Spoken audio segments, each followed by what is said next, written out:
Mawanyalo konogi gine magitiyo gi rech ni mathoth ahinya gine magine nam gida winji to koro ok giwinji daktari.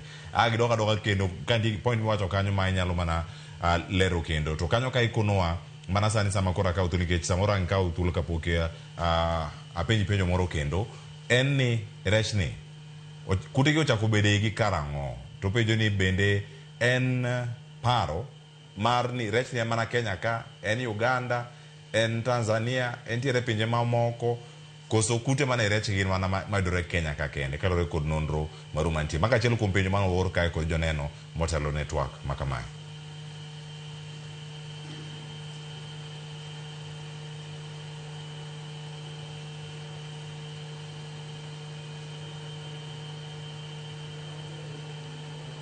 Fine.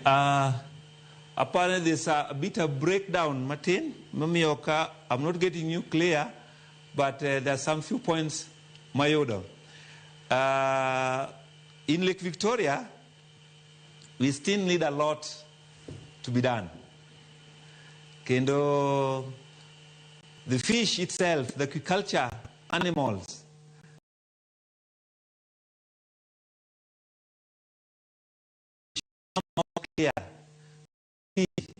on a way maginyalo konyo nwa rech nikech kawan gi a safety environment to wabedo gi pi maler samwan gi pi maler e Lake Victoria to wabedo gi rech maler koro kwayo na maduong ma anyalo kwayo the Ministry of Agriculture mana kana penji mana kana wacho ni ta ang'omiyo ring'o mwachame bocha gin gi jo veterinary maka wachamogi to the veterinary stamp.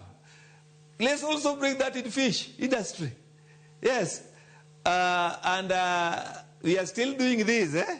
There's a mega research mwadi timo within our beaches. Nikech oganda mangenyo sepene daktari to rech mane they kawe chiro. Dong moko donganya ka China. Yes. Moko wa China okatamora but rech and rech.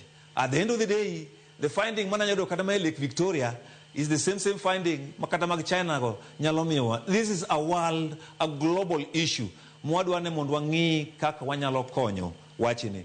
Koro wachi maduong inya mantiere ka. Let's join our hands together with the Ministry of Agriculture, specifically the fishery.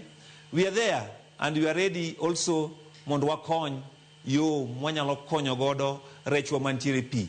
Wan gi weche mang'eny kopogore kata gi yath mwatiyo godo kopogore kata gi yath mwatiyo godo mwanyalo thiedho godo rech wan gi a therapy mwanyalo tiyo godo machielo mopogore gi antibiotics mwatiyo godo koro wabi together mondo wabed on board mondo we find out a solution mondo wabed gi ngima maber ne jowa matiyo kod rech wa mo ainam.